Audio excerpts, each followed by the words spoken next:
voudrais vous décrire quelque chose qui est directement en rapport avec ce qu'on a fait la dernière fois. On a parlé de tenseur la dernière fois. Et je voudrais vous parler de dérivées covariantes.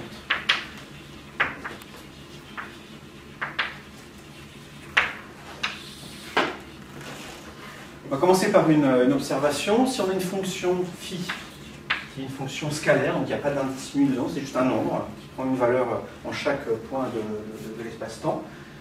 Si je prends la dérivée de ça, si je calcule d rond mu de ça, ou ici je vous rappelle que ce que j'appelle d rond mu, à chaque fois c'est d rond sur d rond mu, d rond sur d rond x mu précisément.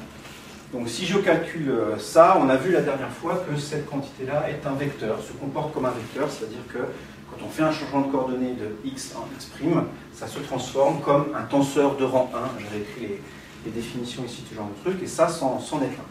Donc ça c'est un tenseur qui est covariant.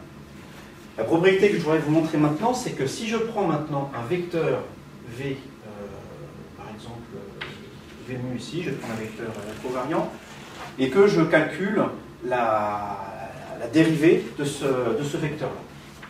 Je vais calculer d rond mu d'un vecteur. Donc c'est un peu différent. C'est plus le truc qu'on dérive maintenant, c'est vraiment un vecteur dont les composantes prennent différentes valeurs aux différents points de l'espace-temps, et on va calculer ce truc-là. Plus précisément, on va calculer cette grandeur-là pour un observateur prime.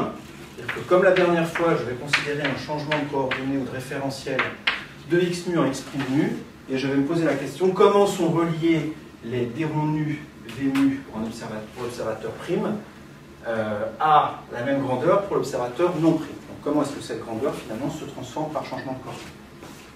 Alors comment est-ce qu'on fait ça? La grandeur ici pour l'observateur prime, hein, ce qu'il appelle lui la dérivée par rapport à nu pour l'observateur prime, donc c'est d rond sur d rond x prime nu fois v prime nu. Voilà. C'est ça la quantité ici qui est évaluée pour l'observateur et il est en bas. C'était ça le froncement de sourcil. Okay.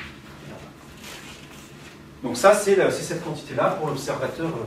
Et on va relier ça à ce que calcule l'observateur non prime. Donc je vais commencer par remplacer ce vecteur-là parce que ça vaut en fonction de l'observateur non prime. La phrase que je viens de faire est complètement nulle, je recommence. Ça là, on peut le relier au v mu pour l'observateur non prime, c'est la manière dont se transforment les vecteurs. Et donc ça s'écrit d rond v, ça s'écrit v avec un alpha ici, et on a un d rond sur un d rond. On a un mu qui est ici, on a un alpha qui est ici, et pour un vecteur covariant, le prime doit se situer en bas ici. Et c'est bien ça. Voilà. Donc là, j'ai juste remplacé ça par ça. Ça, c'est la manière dont se transforme le quantité v qui, par hypothèse, est un vecteur. Et je veux calculer la dérivée par rapport à x' de ça. Alors, on a ici un produit de deux termes. Donc quand je dérive, je vais avoir deux termes. J'ai la dérivée de ça fois ça, plus ça fois la dérivée de ça. Ça donne donc d rond d2 x alpha sur d rond x prime nu d rond x prime nu fois v alpha plus d rond x alpha sur d rond x prime mu v d rond v alpha sur d rond x prime mu. La quantité qui est ici, je vais l'exprimer en fonction des dérivées par rapport à x, parce que ce que je voudrais, c'est exprimer tout ça en fonction de d rond nu v mu pour l'observateur non prime, c'est-à-dire celui pour qui utilise les coordonnées x. Donc ça, là, ce terme-là, je l'écris simplement comme je l'ai déjà fait vraiment un nombre de fois important. Ça, c'est d rond v alpha sur d rond x bêta, par exemple, fois d rond x bêta sur d rond x prime nu. Vous vous rappelez de cette manip, là, on l'a fait plein de fois, là, il y a une dérivée, une somme implicite sur les indices bêta, et donc ça donne ça. Et du coup, quand on écrit ici la forme finale de ça, la quantité prime ici s'écrit comme, je vais commencer par écrire tout ce terme-là, là. Donc ça c'est d rond x alpha sur d rond x prime nu, fois d rond x bêta sur d rond x prime nu, d rond bêta v alpha. Voilà. La quantité qui est ici, si vous regardez bien, Ça, c'est vraiment la définition de la manière dont se transforment les tenseurs covariants d'ordre 2.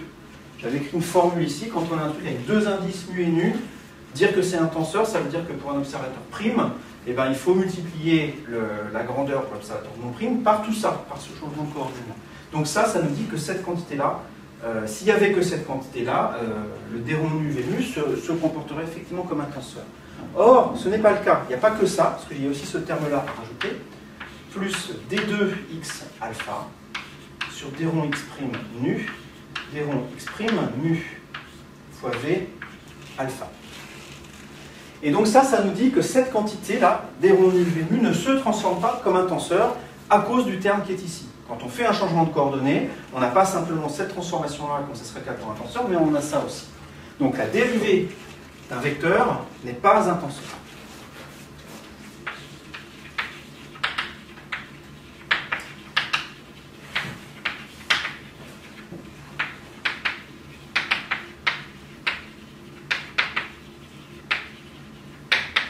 Voilà.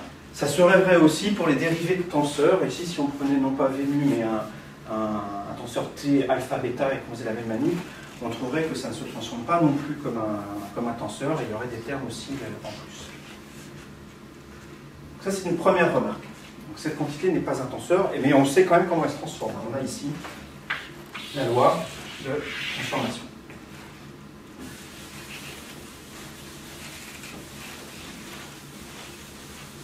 Si on fait un calcul similaire avec une autre grandeur, avec la connexion affine, là, qu'on avait déjà introduite, gamma lambda mu, par exemple. Ça, vous vous rappelez de sa définition.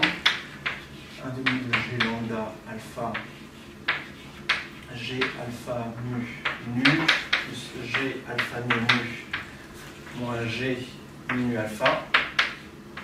Voilà, cette quantité-là, la quantité qui est ici, qui intervient dans l'équation des géodésiques, est définie par cette quantité-là. On peut aussi s'amuser à calculer pour un observateur prime ce que vaut cette grandeur, voir comment ça se transforme. Donc, encore une fois, là, ce qu'on ferait, c'est assez simple. Hein. Les dérivés ici par rapport à x mu et x alpha, on les transformerait dans des dérivés par rapport aux coordonnées primes. On ferait des manips du même type que ce que j'ai fait là, et on trouverait que cette grandeur-là non plus ne se transforme pas comme un tenseur. Ça, c'est pas un tenseur. Donc, ne se transforme pas comme un tenseur non plus.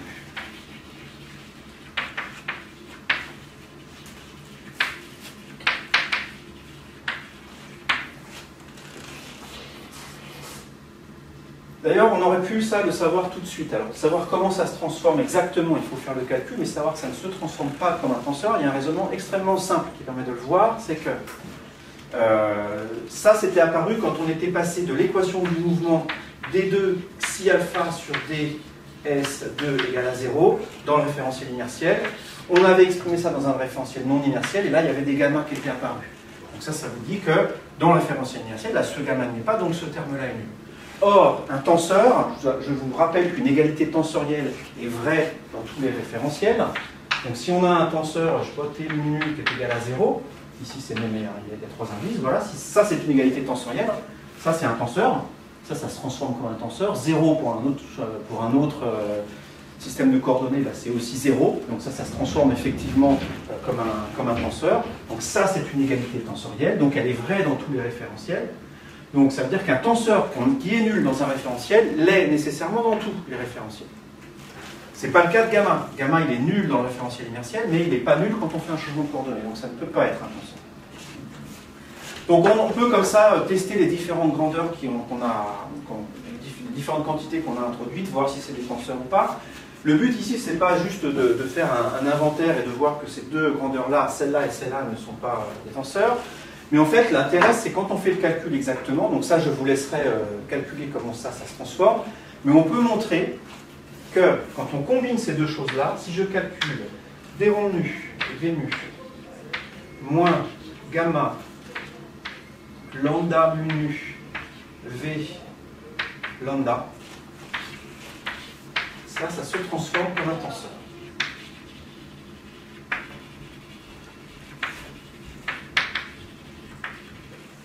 Donc ce qui qui se passe quand on calcule cette grandeur-là pour un observateur prime, donc le prime de ça, c'est donné par l'expression qui est ici, donc on a une quantité qui se transforme comme un tenseur plus ça. Cette quantité-là, quand on calcule son prime, il y a une partie qui se comporte comme un tenseur plus une autre partie qui a cette tête-là. En fait, il se trouve que l'autre partie ici, les deux parties surnuméraires, là, celle-là, et puis celle qui correspond dans le calcul de prime de ça, se compensent, en fait. Donc dans la différence ici, toutes les choses qui ne se comportent pas comme des tenseurs, on montre en tant que calcul explicite que ça se compense.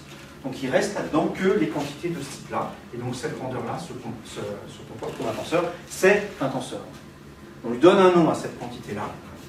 C'est ça qu'on appelle la dérivée covariante.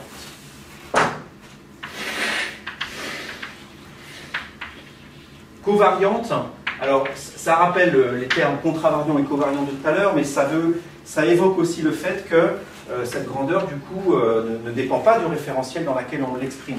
Plus précisément, sa valeur explicite peut dépendre du référentiel, mais les égalités qui font intervenir cette dérivée-là vont être vraies dans tous les référentiels.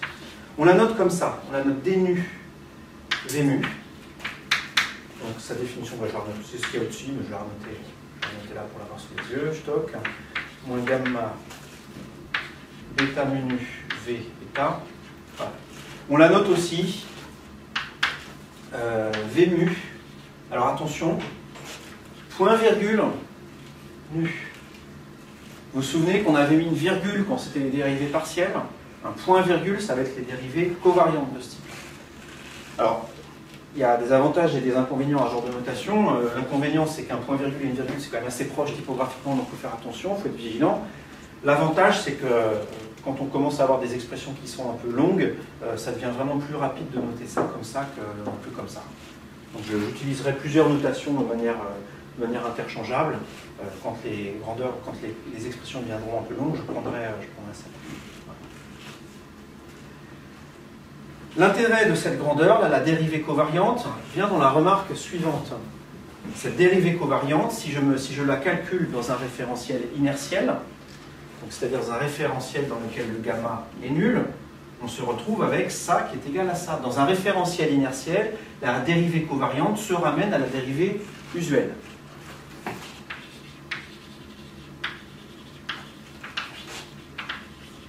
Donc suivez encore bien, n'essayez de pas décrocher là, ou posez-moi des questions si là vous décrochez, parce que ça va faire alléluia à la phrase suivante, si vous avez compris ce que je suis en train de dire. Dans un référentiel inertiel, d nu v nu est égal à d rond v nu sur d rond x mu. C'est-à-dire, dit autrement, v nu point virgule mu est égal à v nu, virgule mu. Voilà. La dérivée covariante, c'est pareil que la dérivée partielle. Ça, c'est extrêmement important quand on fait de la relativité. En fait, c'est ça qui permet de faire de la physique dans des référentiels inertiels.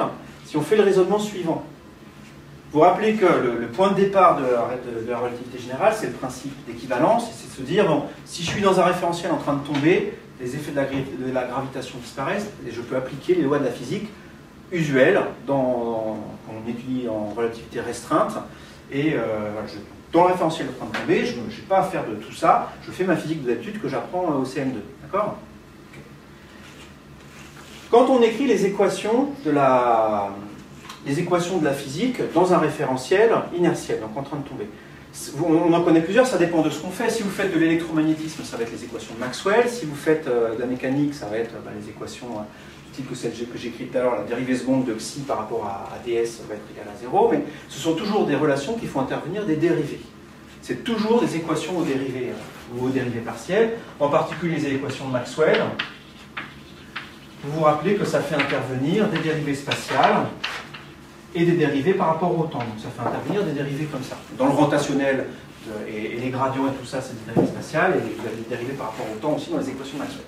Et donc, si vous voulez faire de l'électromagnétisme dans notre référentiel là, du laboratoire, c'est vraiment très simple. On écrit les équations de Maxwell de d'habitude dans un référentiel en train de tomber. On a des équations de ce type-là. On remplace là-dedans toutes les dérivées par des dérivées covariantes. Donc, on remplace ces trucs-là par ces trucs-là, ce qui n'a absolument aucun impact dans le référentiel inertiel, vu que elles sont égales, ces quantités. D'accord ? La différence, c'est qu'une fois qu'on a écrit les équations avec des dérivées covariantes, ces équations-là sont beaucoup plus générales, parce que comme ce sont des tenseurs, les égalités qu'on obtient sont valables dans tous les référentiels. Et donc, du coup, quand on remplace dans les équations de Maxwell, par exemple, les dérons par des dérivées covariantes, eh ben, on peut maintenant voir comment s'écrivent les équations de Maxwell, eh ben, en remplaçant les dérivées partielles par tout ça, et en tenant bien compte ici de ce terme-là, dans le référentiel dans lequel on est, dans un référentiel accéléré, dans le référentiel du labo. Notre référentiel du labo est accéléré vers le haut. On peut calculer les quantités correspondant à ça pour ce référentiel-là. Donc on peut calculer ce genre de quantité. On met ça dans les équations de Maxwell et ça vous donne l'électromagnétisme en présence d'un champ gravitationnel. Et c'est ce terme-là qui modifie la façon dont se propagent, par exemple, les ondes électromagnétiques en présence d'un champ gravitationnel. S'il n'y avait pas ça donne les équations de Maxwell usuelles, ça donne l'effet de la gravitation en plus.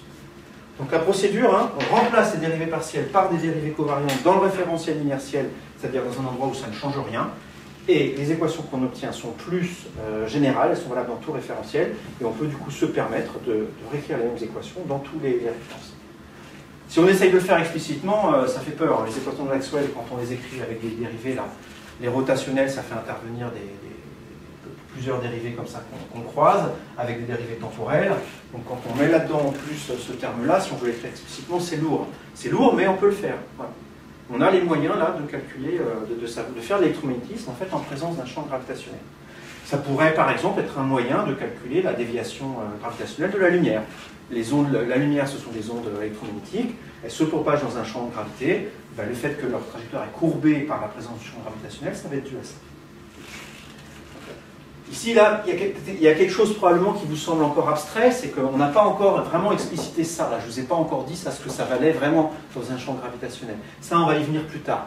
Mais dans les situations où on va savoir calculer ça, par exemple dans le champ gravitationnel de la Terre, on va savoir calculer ce genre de truc, ça va être donné ça par la métrique de Schwarzschild, et bien on pourra calculer tout ça et faire de l'électromagnétisme dans un champ de gravité. Donc cette dérivée covariante, là, elle est vraiment très très fondamentale pour ça. Ici, je vous ai écrit la dérivée covariante d'un vecteur qui est lui-même covariant. Je vais quand même vous écrire la dérivée covariante d'un vecteur qui est contravariant, parce que ça peut aussi intervenir dans certaines situations. V nu de V avec un mu en haut, ça s'écrit D rond nu, V mu en haut, ici c'est un plus, c'est mu ici, alpha nu, V alpha. Oui, c'est un peu différent. Hein. Là, quand l'indice est en bas, ce qui est ici, ça se somme avec le vecteur, alors que ici, ça se somme avec ce qui est en bas du vecteur. C'est pas tout à fait symétrique. Mais donc voilà l'expression, la dérivée covariante quand ça agit sur un objet qui est lui-même contravarié. Bon. Et on peut montrer encore une fois que ça, c'est quelque chose qui se transforme comme un tenseur. Cette dérivée covariante, elle permet de faire pas mal de choses, donc elle permet notamment de faire de la physique dans des référentiels accélérés, ça c'est quand même pas mal, en présence de gravitation. Un des autres intérêts de ça, c'est que ça permet de faire ce qu'on appelle du transport parallèle.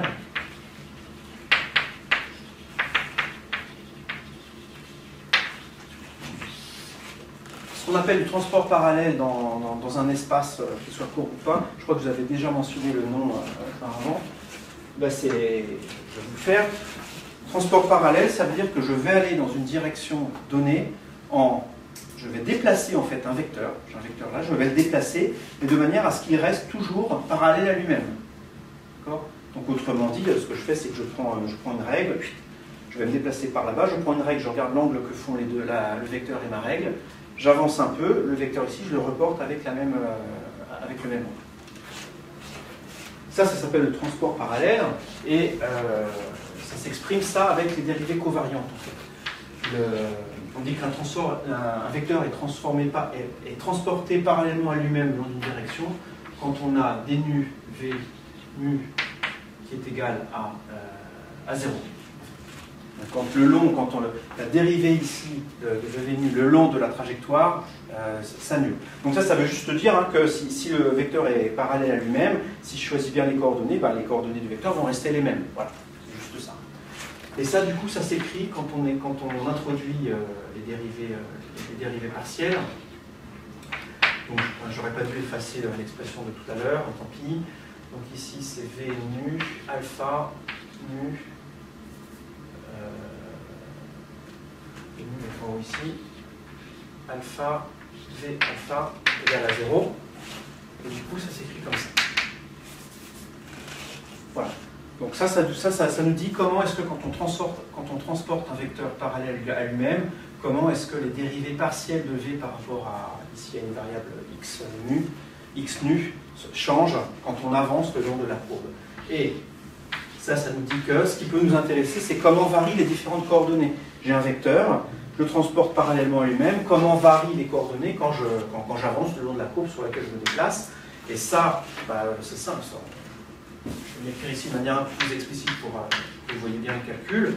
Ce que j'ai écrit tout à l'heure, d rond nu, c'est d rond sur d rond x nu. Et donc, la variation ici de la composante mu de V, eh ben, c'est simplement delta x nu fois tout ça. C'est-à-dire fois tout ça, c'est moins ça, fois gamma mu V nu alpha V alpha. Voilà. Donc ça vous dit que quand on avance de delta x nu, eh ben cette coordonnée-là, la coordonnée de mu de V, peut changer avec l'expression qui est ici. Et donc ça fait intervenir effectivement la connexion affine. Si on est dans le référentiel inertiel, tout ça, ça vaut 0, et le transport parallèle d'une grandeur d'un vecteur, en fait, ne change pas ses coordonnées. Et dans un espace courbe, c'est différent. Alors je vais peut-être illustrer ça par un exemple où on voit vraiment ça, hein, que les coordonnées comme ça peuvent changer. Je vais reprendre la sphère de l'autre fois, et je vais reprendre un des chemins que j'avais considéré, un chemin comme ça qui fait 1/8 de la sphère, et je vais faire un transport parallèle sur un chemin qui fait ça. Donc le gars, il part de l'équateur, il a un vecteur qui part, par exemple, pointe dans cette direction-là, vers l'ouest, et il va se balader le long de l'équateur en transportant son vecteur. Il a son vecteur à la main, il le garde toujours parallèle à lui-même. Quand il arrive ici, sur la surface de la Terre, son vecteur va toujours être le long de sa trajectoire, il l'a gardé le long de sa trajectoire à lui, donc il va être dans cette direction-là. D'accord ? Vous imaginez, le gars, il a une perche pour sauter, et il se trimballe avec en la gardant parallèle à lui-même. S'il fait ça le long de l'équateur, il va arriver ici avec la perche dans cette direction-là. Ensuite, il décide d'aller au pôle tout droit, en gardant encore une fois la perche parallèle à elle-même. La perche va être comme ça, comme ça, comme ça. Et quand elle va arriver là, cette perche, elle va être dans cette direction-là. Et encore perpendiculaire à la trajectoire, elle était au début. Puis, à partir de là, le gars revient à son point de départ, et la perche finit dans cette direction-là. Et vous voyez que le long de ce tour ici, le vecteur qui était comme ça, qui a été tout le long transporté de manière parallèle, a tourné finalement d'un quart de tour ici. Donc ça c'est vraiment ce qui signe la courbure d'un espace ou de l'espace-temps, c'est le fait que le transport parallèle en fait change la direction des vecteurs. Un vecteur est modifié quand on le transporte parallèlement le long d'une courbe fermée.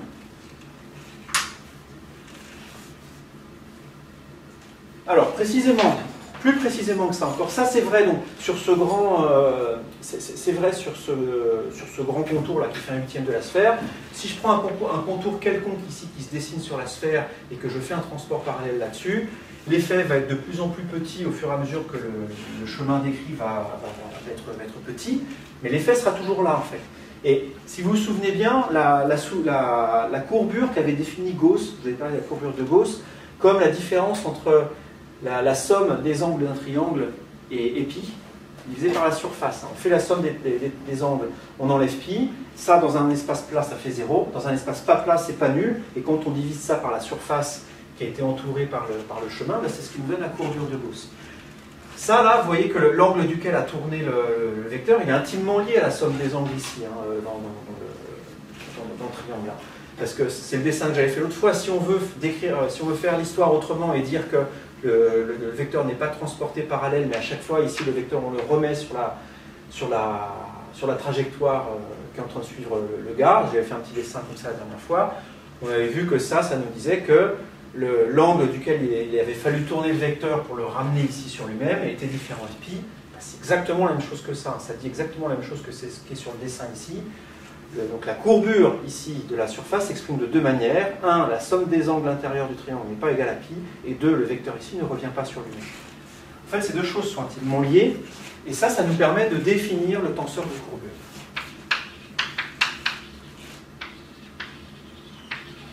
Et là, je vais juste vous donner la définition de ça. Le tenseur de courbure, c'est ce qui nous dit la manière dont change un vecteur quand on le transporte parallèlement à lui-même le long d'une courbe fermée, mais qui est infinitésimale. C'est-à-dire que je suis dans un espace courbe, je me déplace d'en haut de delta x nu, puis je vais par là-bas suivant une autre coordonnée delta x mu, avec mu différent de nu, puis je reviens ici en faisant moins delta x nu, puis je reviens ici en faisant moins delta x mu. Ça, c'est sur une courbe qui est fermée. Si je fais un transport parallèle d'un vecteur le long de cette courbe-là, on peut montrer que, et là c'est on peut montrer que, je ne vais pas développer dans le cours, ça c'est fait dans les notes aussi, mais donc là le calcul qui mène à ça, il est vraiment long. Donc on peut montrer que, quand on fait ça, le delta v mu nu, c'est un delta 2, du coup, parce que ça va être un petit d'ordre 2, la quantité qui est ici, la manière dont changent les coordonnées de alpha dépendent de ces trois quantités-là. Et on peut montrer, quand on fait le calcul, que quantitativement, la manière dont ça dépend ici, c'est via cette quantité-là, R, une quantité à 4 indices, qui fait intervenir le alpha qui est là, qui fait intervenir ici bêta, parce qu'il y a une somme là-dessus, qui fait intervenir mu et nu. Et cette quantité, on peut montrer que c'est un tenseur, et on l'appelle le tenseur de courbure. Et quand on fait le calcul, effectivement, de comment est-ce que varie cette grandeur-là, donc on arrive en fait à une expression ici.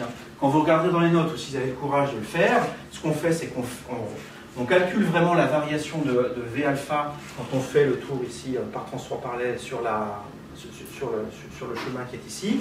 On se retrouve avec une énorme expression ici, fois ça, fois ça, fois ça. Et l'énorme expression qui est ici, on l'appelle tenseur de courbure. R alpha mu bêta mu nu est égal à. Et on peut montrer que, aussi, quand vous vous rappelez qu'on a des expressions pour les gammas ici, les gammas, on les avait exprimés comme des dérivés du g mu nu. Donc là, on a des dérivés de ça par rapport à mu, et ça, c'est aussi des dérivés de g par rapport à mu. Donc tout ça, ça va être des dérivés secondes de g par rapport à des variables. Et donc on peut obtenir une expression aussi qui fait intervenir les dérivés secondes. Et là, ça, je vais vous la noter aussi.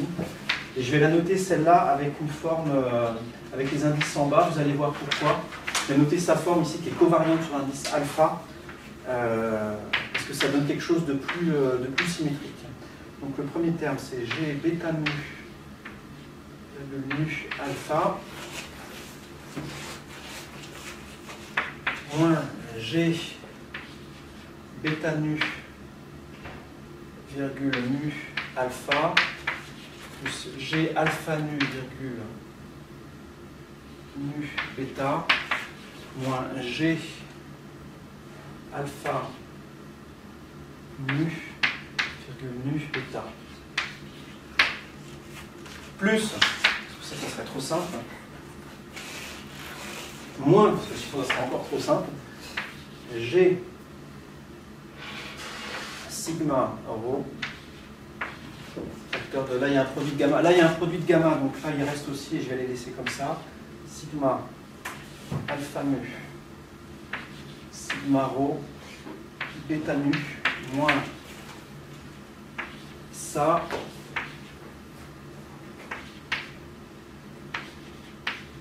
voilà. Alors ne prenez pas peur, hein. C'est long à écrire, il faut faire super attention sur les indices, donc c'est ça la principale difficulté. Mais donc, ce qui est difficile, c'est d'arriver à montrer ça, donc ça je ne vais pas vous montrer ici. Et les quantités qui sont ici, donc on peut montrer d'une part que c'est des tenseurs, montrer d'autre part que ça c'est équivalent à ça, et ça fait intervenir la dérivée seconde de G ici. Donc la courbure fait intervenir les dérivées secondes du tenseur métrique. Et c'est cette quantité-là donc, qui nous dit comment est-ce qu'un vecteur tourne sur lui-même quand on fait un transport parallèle sur une petite courbe. Et donc c'est vraiment ça qui nous dit la manière dont une surface finalement est courbée. Voilà. Si on veut savoir si une surface est courbée, ben, on calcule ce truc-là. Ça va faire 0 sur une surface plane et ça va faire quelque chose de différent de 0 sur une surface courbée. Alors on va le calculer ça dans un cas simple. D'abord, je vais vous donner quelques propriétés quelques propriétés de ce tenseur-là, et ensuite on fera ensemble une petite application de ça. Alors simplement, pour commencer, quelques propriétés vraiment de manipulation de ce truc-là. Vous voyez ici, surtout sur la deuxième expression, vous voyez qu'on a des symétries dans ce tenseur-là. C'est d'ailleurs pour ça que j'ai noté celui-là, et les autres, je les ai fait comme ça, je ne les avais pas dans la tête, évidemment. Mais ce tenseur-là, il est antisymétrique quand on échange alpha et bêta.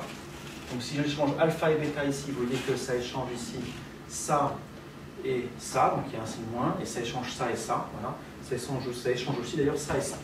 Donc c'est antisymétrique.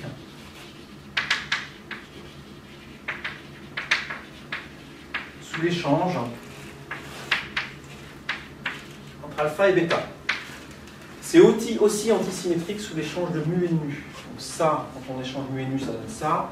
Quand on échange mu et nu, ça donne ça et vice versa. Et ces deux-là sont échangés aussi. Donc c'est aussi antisymétrique sous l'échange mu. Et une autre symétrie, c'est que le bloc est ici.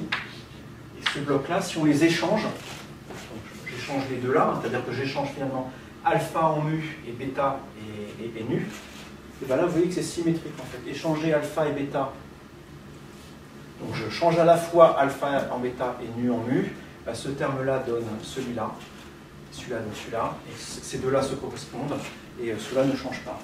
Si j'échange alpha et nu, lui donne lui et lui donne lui, et l'un dans l'autre, on retrouve la même expression. Donc ça c'est symétrique. Sous l'échange, alpha bêta donne mu nu. Donc c'est vraiment les deux blocs bleus qui sont écrits au tableau. Et enfin, une dernière propriété qui va nous intéresser, c'est qu'on a une propriété cyclique.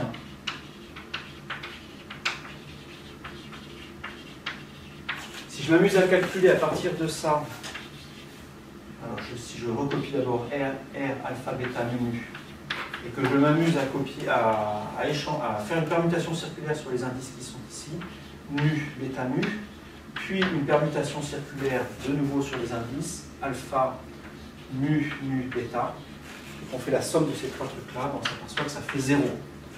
Ça c'est pareil, c'est un calcul qui est un peu long, hein. Ça n'a pas trop l'intérêt de le faire là au tableau, pour prendre une feuille et prendre un quart d'heure pour ça. Il n'y a pas de difficulté, hein. C'est vraiment là, juste échanger des indices, vous prenez ça, vous le copiez sur une ligne, la ligne d'en dessous, vous faites une permutation circulaire sur les trois derniers indices, sur la ligne d'en dessous, vous faites encore ça, et les trois trucs, vous allez voir qu'il y a tous les termes, ce 2 à 2 se simplifient là-dedans. Voilà. Donc ça c'est une propriété cyclique aussi sur les indices.